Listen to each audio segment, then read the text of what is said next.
Good evening and welcome to Toronto Smartphone Film Festival 2021. Tonight, we're celebrating 11 short films from around the world, and we were able to have some film directors actually from Canada join us for a quick Q&A session. You guys can just go ahead and introduce yourselves and we'll just go around the horn. Why don't we start with Paul? My name is Paul Bellini and I live in Toronto. All right, and we'll move on to Kelly. Hi, my name is Kelly Harvey-McCullough, and I also live in Toronto. And I'm Meek. I also live in Toronto. Great. So if it's okay, I'm going to go back to Paul. Paul, why don't you quickly tell us about a bit about your film and how you got to make this film? You know, there's 2 songs in it, and I recorded the songs like about 30 years ago. I'm not even kidding. And I guess I was just waiting to find the right dog. And I did. My buddy has this beautiful dog, and this dog loves me as soon as I walk in the room. And I thought, I think I found my ideal co-star. She's small, she's cute, she's enthusiastic. So I wanted to celebrate the relationship I have with this dog. And that was the impetus for the movie. And what would happen if I no longer had access to this beautiful little creature? So it's kind of a sad story. I'm not sure what else to say about it. It was also at one point part of a larger piece, which is why the puppets introduce it. I have 2 sock puppets that introduce the story of the dog.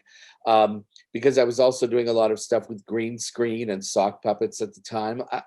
Honestly, this is how I keep busy during a pandemic, is making little films like this one. So it all came together very quickly. I shot most of it February of last year, and basically then the pandemic hit and I had a lot of time to edit it. So. Perfect. And was this your first film or smartphone film? No, not at all. I've actually been making feature-length films on my smartphone.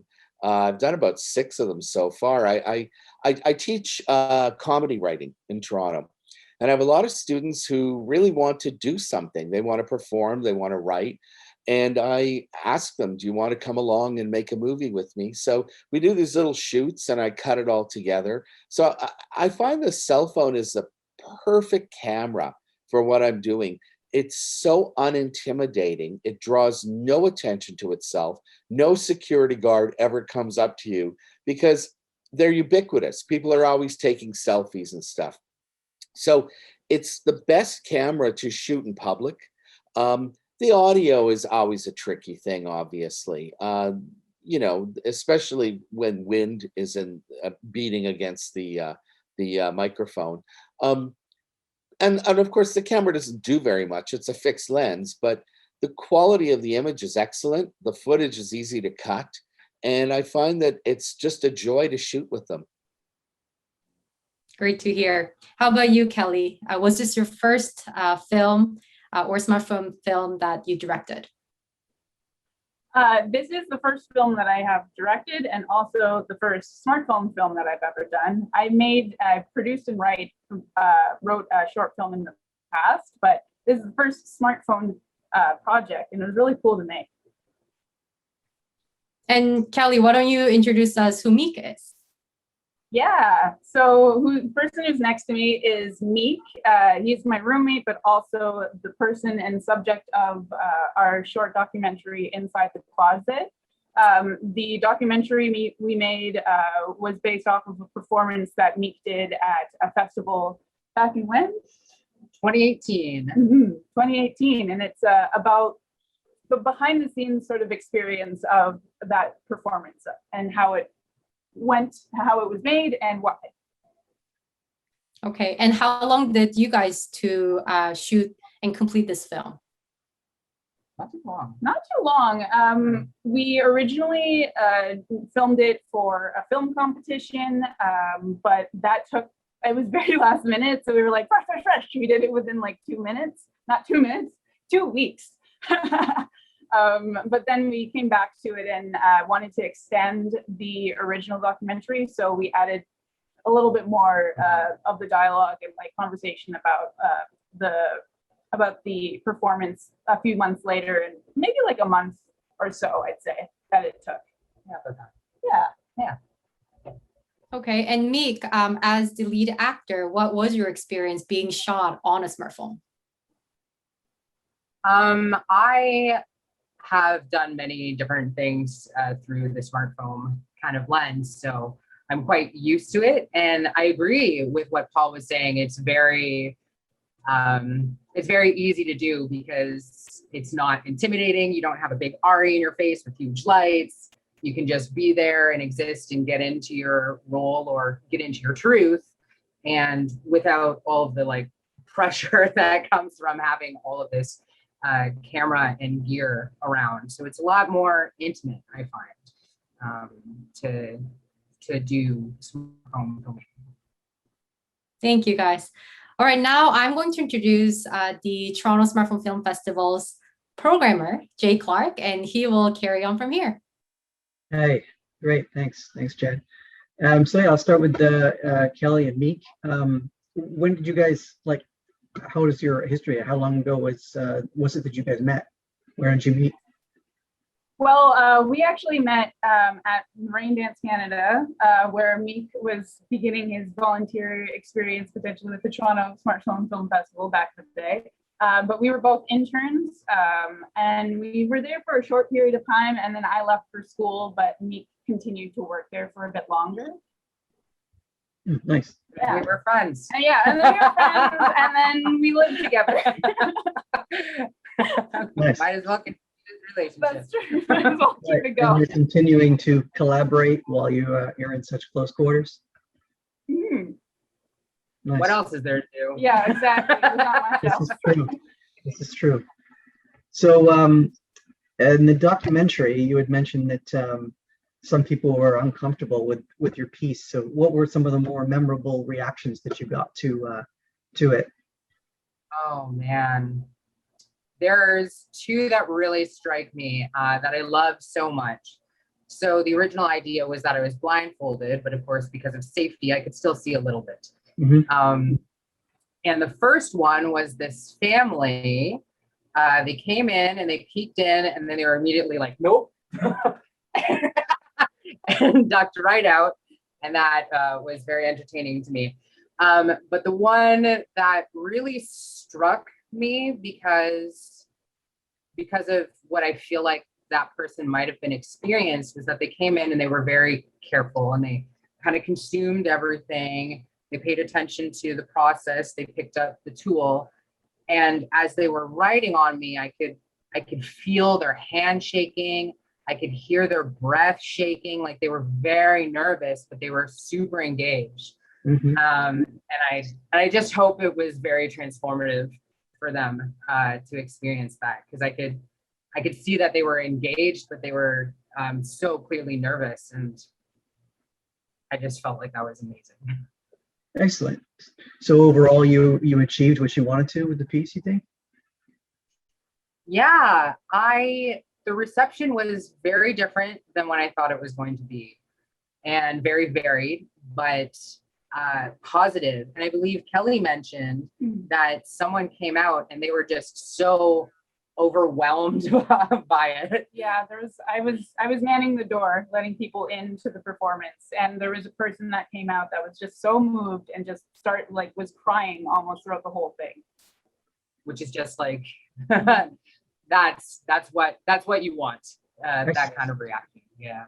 And it's a question to you as well, Kelly, that you're happy with the documentary conveying the piece. Yeah, absolutely. I feel like we definitely were able to capture this whole process of the piece and like the intention behind it. And I really I'm glad that I was able to let Meek share his story in such a way that was like meaningful and visual. Excellent. So moving on to Paul. I don't know if we caught the name of your short at the beginning, so maybe just say what it is.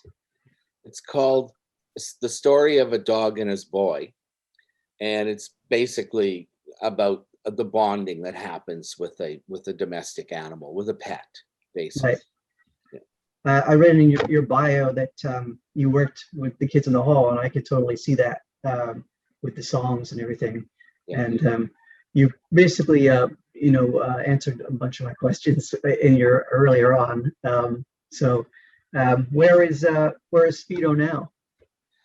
Well, the dog playing Speedo, Autumn Henderson, is at home right now. I just saw her a few days ago. We went for a walk. So I still see the dog all the time. The dog's only about 4 years old.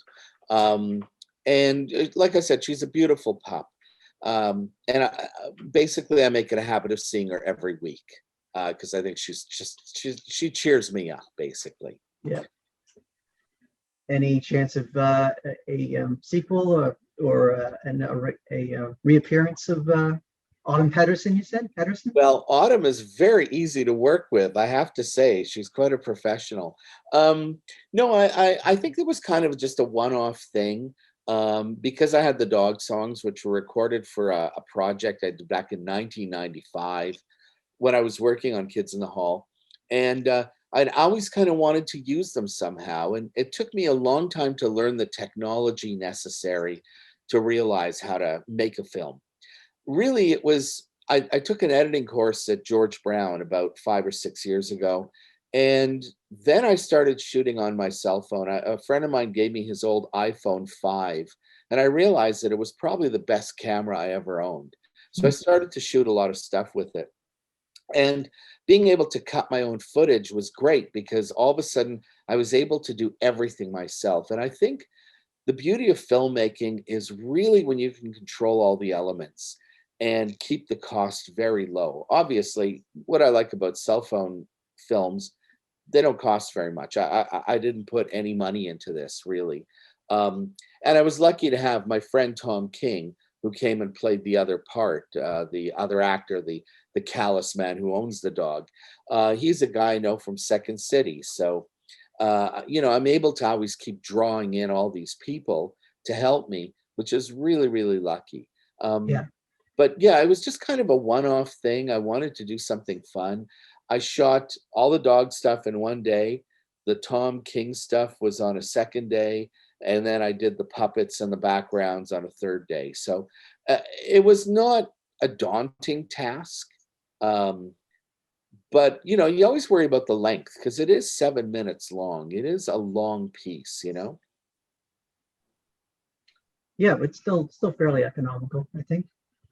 The thing is you learn lessons from working professionally in comedy, and that is, of course, brevity. You do not want to waste people's time because if you lose their energy, you don't get the laughs. So always cut quick and cut hard.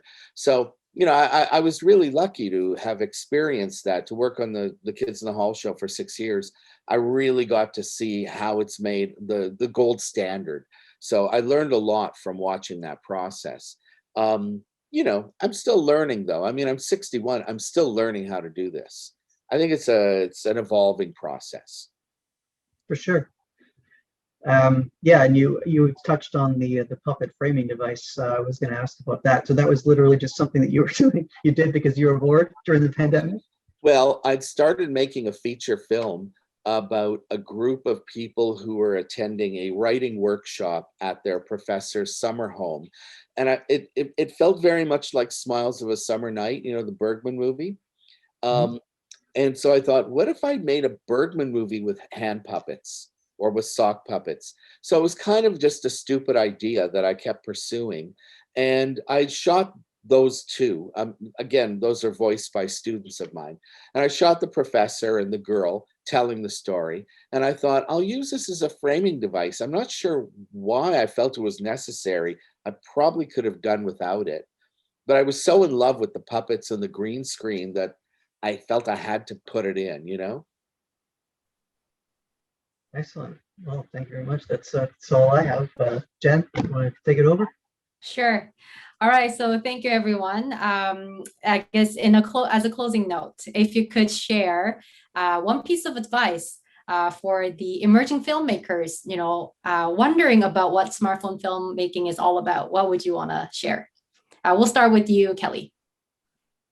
Well, it's so easy to do. It's so accessible. Like smartphones are getting so much more like higher quality. So like if you want to make a film, you can just do it. Find your friends if they're down to do it. And that's basically what we did. Just do And just do it. It's do so it. easy. And Meek, you said you've been involved in the industry a little bit. You know, what piece of advice would you have? Show up, do the work, just do it. And things will happen. Just keep doing it. Just keep showing up, keep making things. True. Yeah. And how about you, Paul? My one piece of advice is don't spend money. I think what stops a lot of people from making films is that they always think that it's this big budget thing where they have to get grant money and max out credit cards. You don't. And the beauty of shooting cell phone movies is that you think small rather than large. I mean, you still want the beautiful image and you want enough footage to cut in the editing room, but don't spend. I think you can make movies for less than $100 and you learn by doing so. So that would be my advice. Thank you. They were all touching and very realistic advice, I would say. So once again, thank you for joining us tonight. Once again, it was Toronto Smartphone Film Festival 2021, and we'll see you again.